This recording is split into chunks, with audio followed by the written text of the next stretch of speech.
Hello friends, maths by genius में आपका स्वागत है। हमारा आज का टॉपिक रहने वाला है त्रिकोणमिति के कुछ अनुप्रयोग यानी सम एप्लीकेशंस ऑफ ट्रिग्नोमेट्री।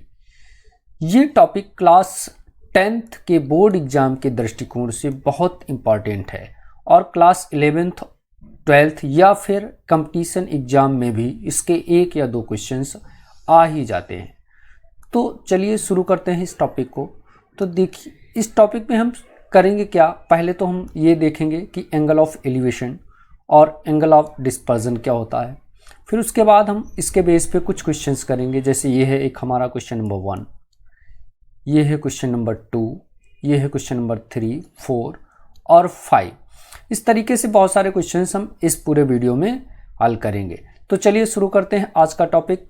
तो देखिए, सबसे पहले हमारा क्या है, ये होता है एंगल ऑफ एलिवेशन यानी उन्नयन कोण।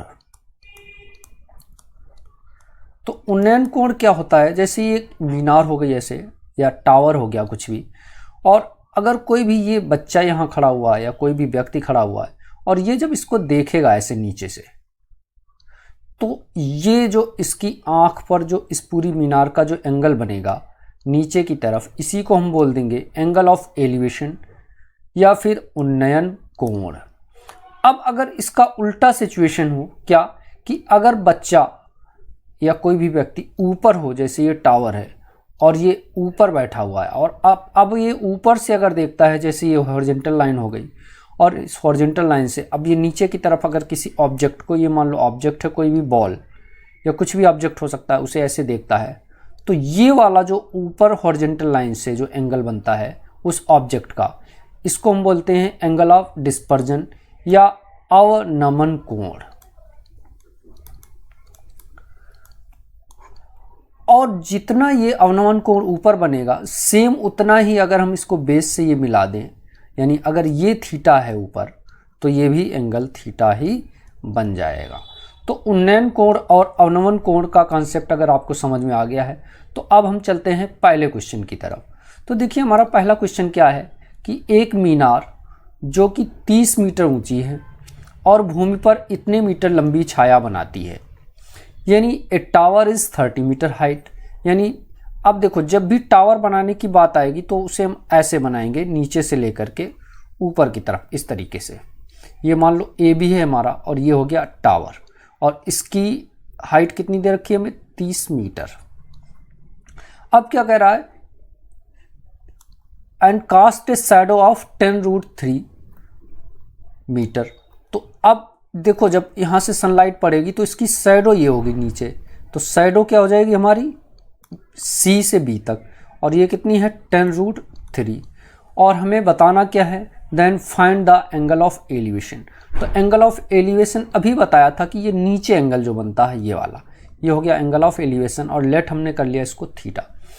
तो देखो, इस सिचुएशन में ये राइट एंगल होता है, और राइट एंगल के ठीक सामने ये हाइपोटेन्यूस होता है, या इसे हम बोल देते हैं कर्ण, और नीचे जो होता है ये हो जाता है आधार या बेस, और इधर होता है हमारा लंब। अब बताओ, लंब और आधार दो चीज़ें हमें पता हैं, तो जब भी लंब और आधार पता होगा तो हम tan थीटा लगाएंगे। तो लिख लेंगे इन ट्राइंगल यानी त्रिभुज ए बी सी में, त्रिभुज ए बी सी में क्या आ जाएगा बोलो, tan थीटा इक्वल टू हम लगाएंगे लंब बटे आधार। अब देखो, tan थीटा हमें नहीं पता है, कोई बात नहीं, tan थीटा ऐसे ही रख लो। लंब कितना है 30 है, ये देखो इसको 30 लिख लेंगे, अपान आधार कितना है 10√3 है। अब देखो, ये 10 से ये 30 कट जाएगा तो ऊपर बच जाएगा 3, तो हमारे पास ये क्या आ गया 3/√3। अब देखो, इस 3 को भी हम क्या लिख देंगे, √3 इंटू √3 अगर दो बार लिख देते हैं तो ये 3 ही बन जाएगा, और अपान में √3, तो एक या √3 से √3 कट जाएगा, और ये सॉल्व होके हमें दे देगा 1D√3। तो tan थीटा इक्वल टू हमारे पास आ गया है √3। अब ये tan कितने की वैल्यू होती है, tan में ये 60 की होती है, तो tan 60 इक्वल टू होता है √3। इसका मतलब थीटा इक्वल टू हमारे पास आ गया है 60 डिग्री। तो कितना कोण होना चाहिए हमारे पास 60। तो कौन सा आंसर सही हो गया इसमें से, सी वाला ऑप्शन करेक्ट है। और ये क्वेश्चन CBSE 2017 में पूछा हुआ क्वेश्चन है, तो एग्जाम के दृष्टिकोण से काफ़ी इंपॉर्टेंट क्वेश्चन है। अब चलिए चलते हम करते हैं दूसरा क्वेश्चन। तो दूसरा क्वेश्चन देखिए हमारे पास क्या है, the length of shadow of a pole is this 50 metre high is this. अब देखो जो पोल है उसकी हाइट कितनी है, पोल की हाइट है 50 मीटर। तो पोल जब भी हाइट की बात आएगी तो ये वाला होगा, इसे भी हम AB मान लेते हैं और ये C मान लेते हैं। अब इसमें भी देखो सेम वैसा ही क्वेश्चन है, हाइट कितनी है इसकी 50 मीटर लंबाई है, तो हाइट कितनी हो गई 50 मीटर या 50 मीटर। और इसकी शैडो कितनी है, छाया कितना है 50/√3 मीटर। अब बताओ उन्नयन कोण बताना है, यानी एंगल ऑफ एलिवेशन बताना है। फिर से वही है, ये राइट एंगल हो गया, इसके सामने ये क्या हो जाएगा, कर्ण हो जाएगा, और नीचे क्या होता है आधार, और साइड में क्या हो जाएगा लंब। अब बोलो लंब और आधार दो चीज़ें पता हैं, तो लंब और आधार जब भी पता होती हैं तो हम क्या लगाएंगे tan थीटा। तो लिख लेंगे त्रिभुज AB और C में, त्रिभुज ABC में क्या आ जाएगा tan थीटा बराबर होता है लंब बटे आधार। बिल्कुल ही आसान है, tan थीटा क्या होता है बोलो, tan थीटा हमें पता नहीं है, लंब कितना है 50 और आधार कितना है 50 और अपान में √3 है, तो सबसे नीचे वाला ये √3 चला जाएगा ऊपर, तो क्या बन जाएगा बताओ 50√3 और अपान बन जाएगा √3, अपान बन जाएगा 50 ये वाला। अब देखो 50 से 50 तो काट देंगे तो ये हमारे पास आ जाएगा √3, और अभी बताया कि ये √3 किसकी वैल्यू होती है tan 60 की, तो फिर से tan थीटा इक्वल टू √3, तो tan थीटा इक्वल टू √3 को लिख दिया tan 60, तो tan से tan कैंसिल आउट हो जाएगा और थीटा इक्वल टू 60 डिग्री हमारे पास आ जाएगा। तो उन्नयन कोण कितना हो गया 60 डिग्री। तो इस टाइप का क्वेश्चन भी आप ऐसे कर लेंगे। अब चलिए चलते हैं हम थर्ड क्वेश्चन की तरफ। थर्ड क्वेश्चन क्या है, a tower is 50 metre high. अब की बार जो टावर की हाइट है इसे भी A और B और C मान लेते हैं, और टावर की हाइट कितनी है 50 मीटर। अब क्या कह रहा है, सन एंगल इज, उन्नयन कोण सन का कितना है 45, तो ये उन्नयन कोण हो गया 45, और हमें इसकी छाया बतानी है। तो छाया हमेशा ये जमीन पे बनेगी, ये वाला जो पोर्शन है ये हो जाएगी छाया, और इसे हम मान लेते हैं x। तो लेट कर लो, यानी माना छाया की लंबाई कितनी हो गई x।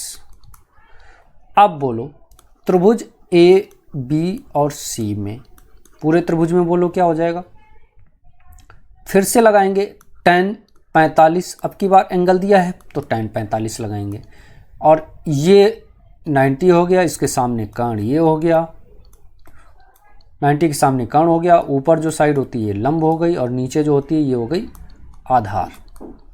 अब बताओ tan 45 बराबर फार्मूला वही रहेगा, लंब अपान में आधार, यानी altitude upon base.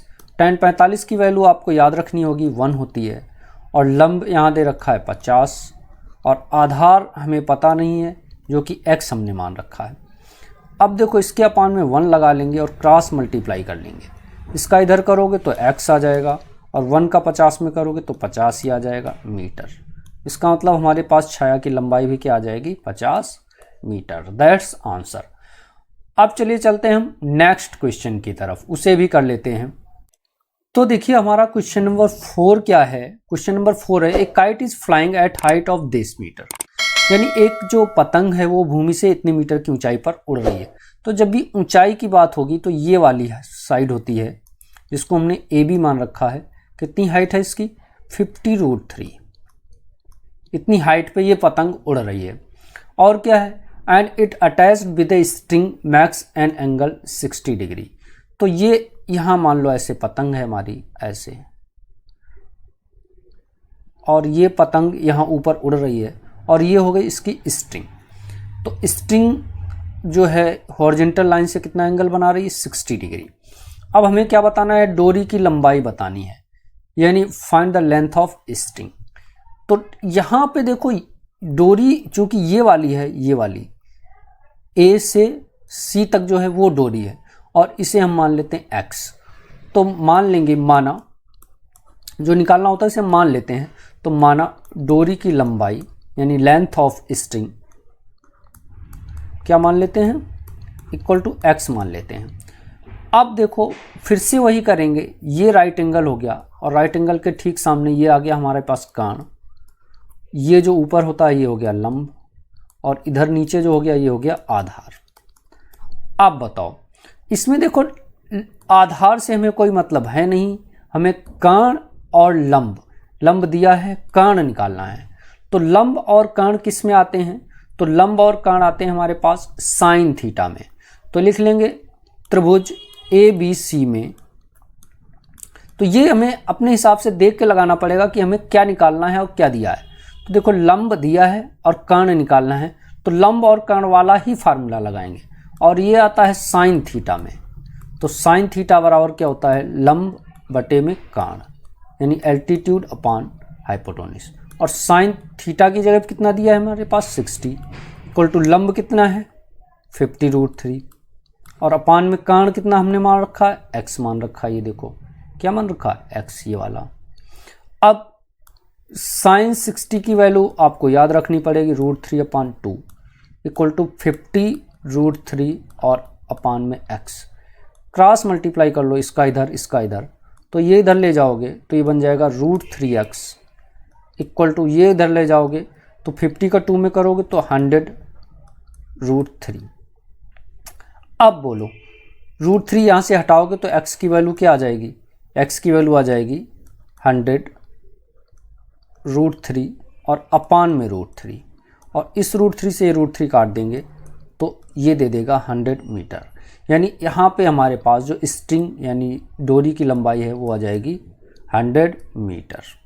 That's answer. तो इस तरीके से ये बहुत आसान क्वेश्चंस होते हैं। अब चलिए चलते हैं हम एक क्वेश्चन और देख लेते हैं ताकि ये टॉपिक आपका 100% क्लियर हो जाए। तो देखिए ये अब की बार जो क्वेश्चन नंबर है, क्वेश्चन नंबर 5, ये थोड़ा अलग हटके है। क्या है, आकृति में BC का मान ज्ञात करो। यानी फिगर हमारे पास ऑलरेडी गिवन है और हमें find the value of BC। तो B यहाँ है और C यहाँ है और BC की वैल्यू हमें बतानी है। लेकिन यहाँ देखो ट्रायंगल 2 बन रहे हैं, ट्रायंगल 1 और ट्रायंगल 2। तो इसमें हमारे पास ये देखो राइट एंगल है और इसके सामने ये वाला कर्ण हो जाएगा। तो जो 100 मीटर दे रखा है ये कर्ण हो गया और ये जो सीधी लाइन होती है ये लंब हो जाएगी और नीचे हो जाएगा ये आधार। और इसको हमने मान लेंगे x, यानी BE की वैल्यू क्या ले लेंगे, x। तो लेट कर लिया हमने या मान लिया BE इक्वल टू x। अच्छा इधर आप बताओ, इधर जो हमें दे रखा है इसमें क्या है कि ये हमारा राइट एंगल हो गया और राइट एंगल के ठीक सामने यहाँ ये आ जाएगा कर्ण और ये हो गया हमारा लंब और ये नीचे हो जाएगा आधार। और यहाँ भी देखो हमें चूंकि आधार इसका x भी निकालना है और इस वाले के आधार को हम मान लेते हैं y और ये भी निकालना है। तो x और y जैसे ही हमें पता चलेगा तो BC दोनों को जोड़ देंगे तो BC हमारे पास आ जाएगा। अब कैसे करोगे, देखो इसको BE को तो हमने मान लिया है x और CE को मान लेते हैं y। तो CE इक्वल टू कर लिया हमने y। अब इस वाले ट्रायंगल में ध्यान से देखो, कर्ण दिया है और आधार निकालना है। कर्ण और आधार किस में आता है, कॉस में आता है। तो इन ट्रायंगल किस में, A B और E में, इन ट्रायंगल ABE में बताओ, देखो कर्ण और आधार के बेस पे चलना है। तो कर्ण और आधार आता है कॉस थीटा में, तो कॉस थीटा इक्वल टू आता है कर्ण या बेस अपान हाइपोटेन्यूज।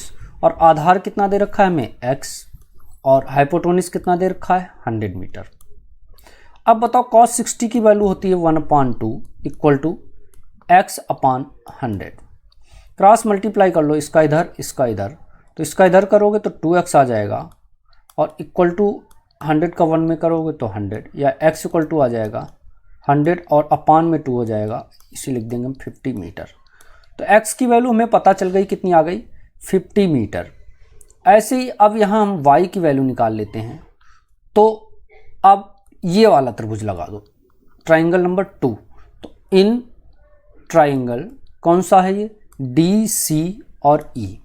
तो in triangle D C and E, तो डी सी ई में बोलो क्या आ जाएगा, इस त्रिभुज में आ जाएगा हमारे पास। अब यहाँ देखो लंब दिया है और आधार निकालना है, और लंब और आधार किस में आते हैं, लंब और आधार आते हैं tan थीटा में।